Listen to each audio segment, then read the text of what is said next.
Train the muscles, not the joints.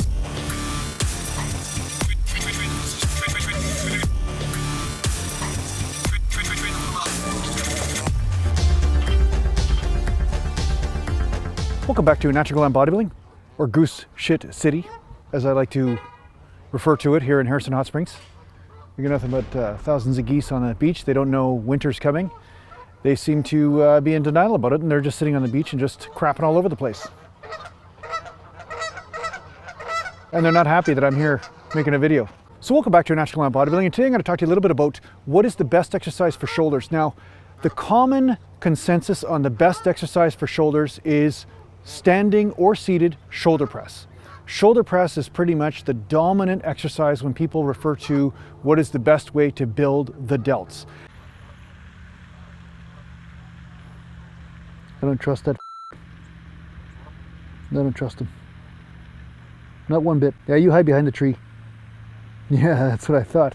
Now, I just had somebody ask me a really important question. They said, hey Jason, I'm doing a push-pull type of split, and I'm training chest on one day and I'm training shoulders. Should I also be incorporating my shoulder presses on that day as well? Now, there's no exact answer to this, but one thing I will say is that look at how your body's developing. That's going to give you a better idea of what is the best thing for you to do, right? The law of cause and effect, you know?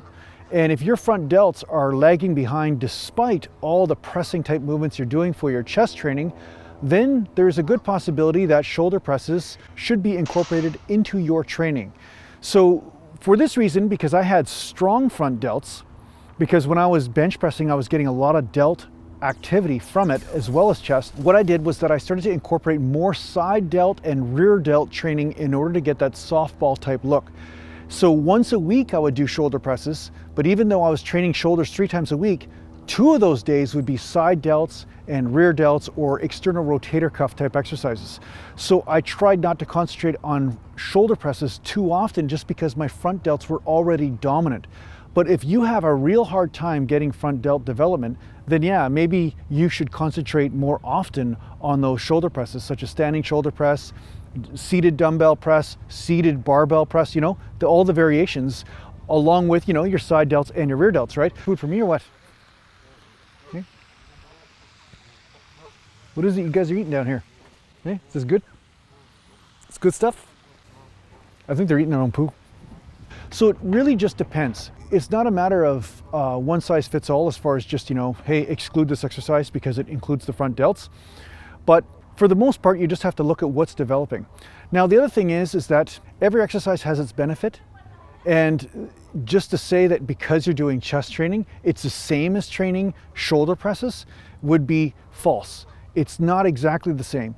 Anytime you just vary up an exercise just a little bit, just a subtle angle difference or a subtle angle of attack different, reps, range of motion, whatever it is, it changes the dynamic of how that exercise works in your body, right?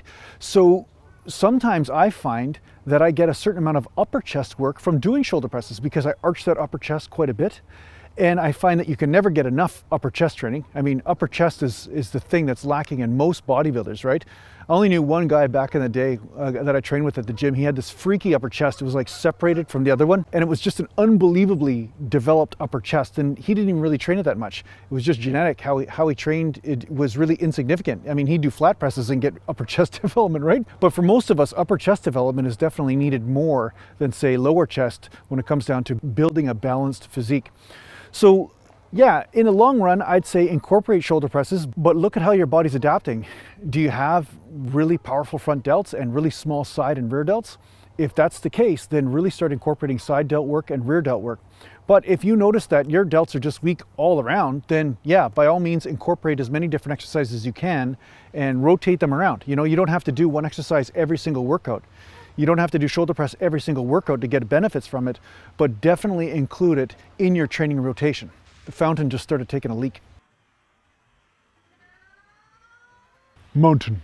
So yeah, I hope this helps you out in your training. Thanks a lot for watching. And if you need to get a hold of me, just go to naturalglambodybuilding.com and take care for now. Oh yeah, and thanks to these guys. These guys, they help support the channel. They're the only thing keeping it around right now. Honestly. There's really no other reason for me to keep the channel up except for these guys.